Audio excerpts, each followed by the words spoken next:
Beatrice is there. Pretty girl. Hi. Okay. So, ayan. Today, punta tayo ng... Where are we going, Papa? Huh? Go to the hospital. We go to one of his doctors. Yeah. One of my doctors. Oh, one of My his private doctors. So, tingnan natin kung anong result ng asawa ko. Curious din ako eh. So, if you want to have a bit well off, na okay naman yung pagkain nyo, na hindi kayo tinitipid.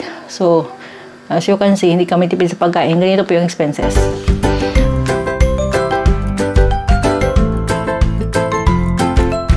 So, we are home and another grocery. So, as far as what day today?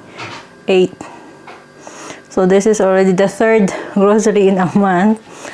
So, ganon kami kumain dito.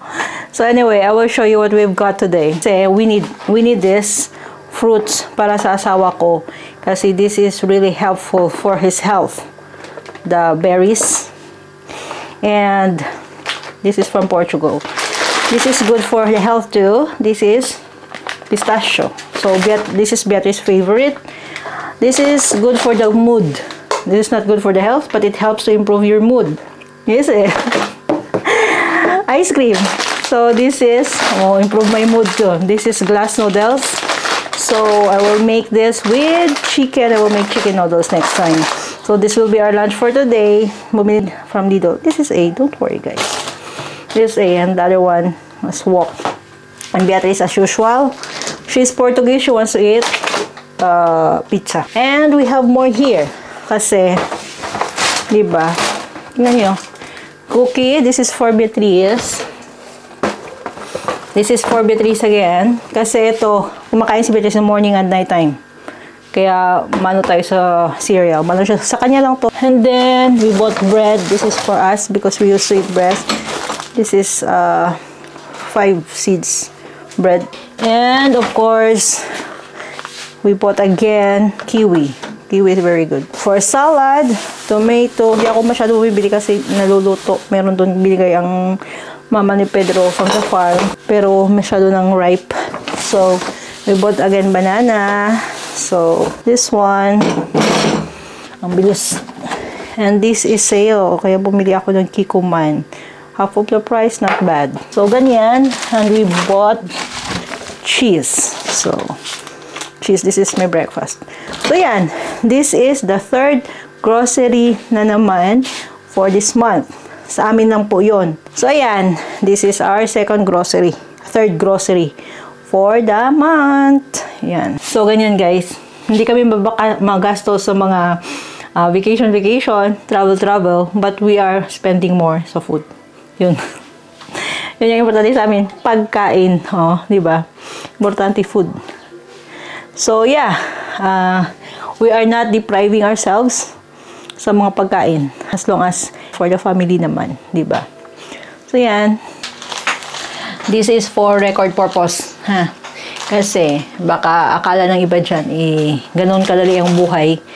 So, if you want to have a bit well off, na okay naman yung pagkain nyo, na hindi kayo tinitipid. So, as you can see, hindi kami tipid sa pagkain. Ganito po yung expenses. So, yeah. So, here today, how much we spent? We spent, first store, we spent 62 euros. Kasi ito naman ay include sa vitamins ng asawa ko. So, the vitamins itself will cost 17. So, ayun. Sa 62 euros, 17 euros. Yung, yung, what do you call that? 17 euros yung vitamins ng asawa ko. Kasi, he used to have the supplement every month. So, yun talaga, regular namin expenses yun. And then, the second store that we bought, ito more on mga gusto lang namin kainin. Extra. Gusto namin kainin, may binibili kami. May binili kami na para naman sa pusa. Ito.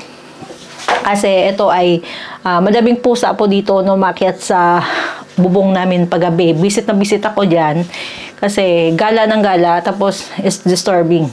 Pag it's disturbing. Mga pusa nyo, disturbing sa gabi. So yon, the second store we spent 40 euros 54. So 60 euros, 62 euros, and 40 euros, it's around 102 euros and 88. So, ito yung pangatlong expenses namin, groceries namin. Kasi sabi ko nga, yung milk at saka yung bread, every week naman. So, yan. Ayoko kasi mag-store ng milk. At saka yung bread gusto ko, at least, yung ano ba, yung bibili natin, hindi yung masyadong matagal dito sa bahay. So, milk and, uy, I forgot something to buy. Wala. Sa ano to? Papabili ko to kay Lola. Yung milk. So, ganyan. Ganyan yung expenses natin dito every month. And to think, ano pala ngayon ha? 9 pala ngayon. So, ang expenses, tingnan yung expenses natin. So, pero sa mga end of the month naman, more on bread na lang tayo kasi nabibili naman natin yung mga kailangan natin for the entire month. Kaya ganyan. So, yan. Walang, as in, sobra talaga when it comes to food. Kasi ayoko kasi deprive yung sa bahay dito yung pamilya ko when it comes to food. What is important, may pagkain kami dito sa bahay, yung, alam mo ba yung anytime nung kainin mo, andyan din kasi masyadong depressing din yun, may gustong kainin, hindi mo makain, di ba? So at least nagagawa ko, tapos nakita kami doon na mga muffin, I say I can make that. So mga ganyan. Kaya hindi kami bumibili ng mga ganyang food na na kaya ko naman tutuin. Di ba? So yan, eto, bumibili kami ng ready-made sometimes kasi gusto ko din sila na umay na sila sa pagkain ko, ako yung mga ginagawa ko palagi. Kaya ganyan. So, ako din, bumibili ako. Kasi ito naman is, okay naman. Yung Nutri-Score niya is A naman. So, okay lang. Si Beatrice, ang problema ko kasi mapili din sa pagkain yung bata niyan. So, yan. Pero noodles, kumakain ng noodles yun. Kaya gagawa ko ng sariling chicken noodles next time. So, ganyan yung expenses natin for this month. For this 9 pala ngayon. Ganyan yung expenses natin. So, more expenses to come for the coming days. Hindi mo na ako gagawa ng construction dahil nga yung menstruation ko ay parating. Ayokong maligo until ma-finish yung menstruation ko before and after. Before ng menstruation kasi na tumitigil. Tumatanda na tayo eh. So, tumitigil talaga siya at saka minsan parang wala. So masama yung pakiramdam ko kasi yung sa blood, diba? Circulation. Hindi nalabas. So, I need na pahinga. Kung nagpapahinga talaga ako. So, around mga 1 week din sa isang buwan. So, ganun yun. Kaya yung mga ginagawa natin dito sa bahay, mga construction, kung anong gusto natin gagawin, natigil din talaga. Tumitigil talaga ako kasi ayoko ngang abusuhin masyado yung katawan natin. So, ganyan siya. So, yeah. Continue lang tayo ng construction next week. May gagawin. Madami pa akong gagawin. Pero hindi ko lang pinipilit yung sarili ko na, Diyos ko, magpakamatay ako. Wag na. So, ganyan yan. Ganyan yung ano natin dito. So, for this time, ganyan yung grocery natin. Yan. Another expenses na naman. So, kung tutusin, magkano na yung gagastos namin. So, anyway, yeah, ganyan lang. So, hello everyone. Today, it's so noisy. Papa is there. And Beatrice is there. Pretty girl. Hi. Okay. So, ayan. Today, punta tayo ng... Where are we going, Papa? Huh? Go to the hospital. We go to one of his doctors. Yeah. One of my doctors. Oh, one of his doctors. Yeah, we're going to because you know his schedule. It's okay to tell?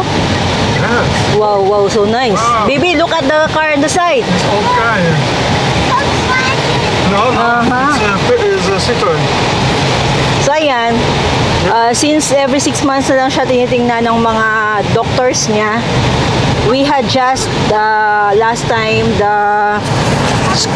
last week schedule ng kanyang neurosurgeon. So far, then this time it is infectiologist. It's all about blood.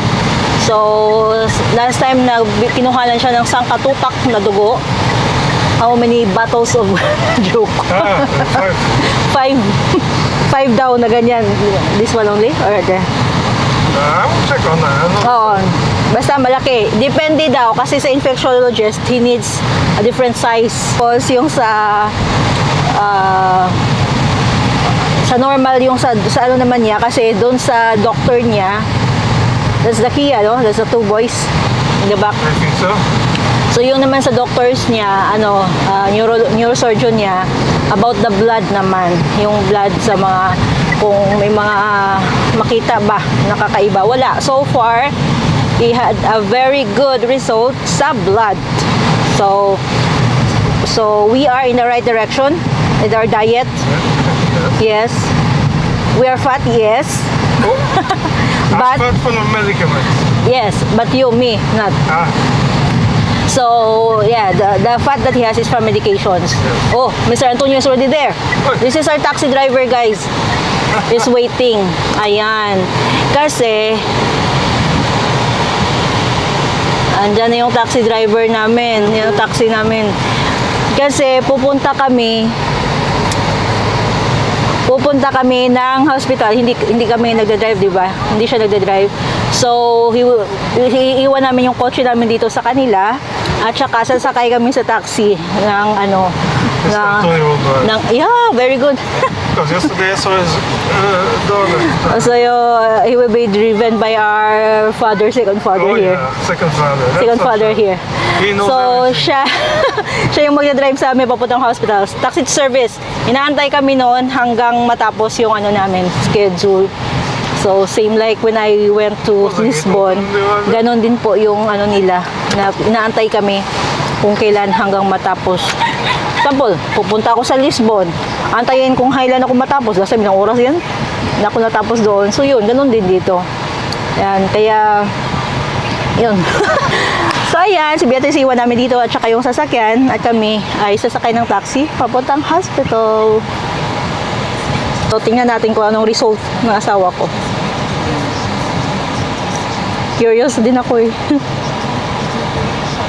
So, guys, karating na ating Jowawa. Doon, kararating lang ni Pedro. Ayan. So, tingnan natin yung mga pinamili ng mama niya.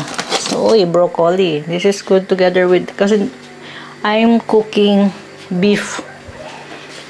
So, tingnan natin. Notebook ni Beatrice. Eggs. Okay. Eggs. First. So, my husband bought some chia.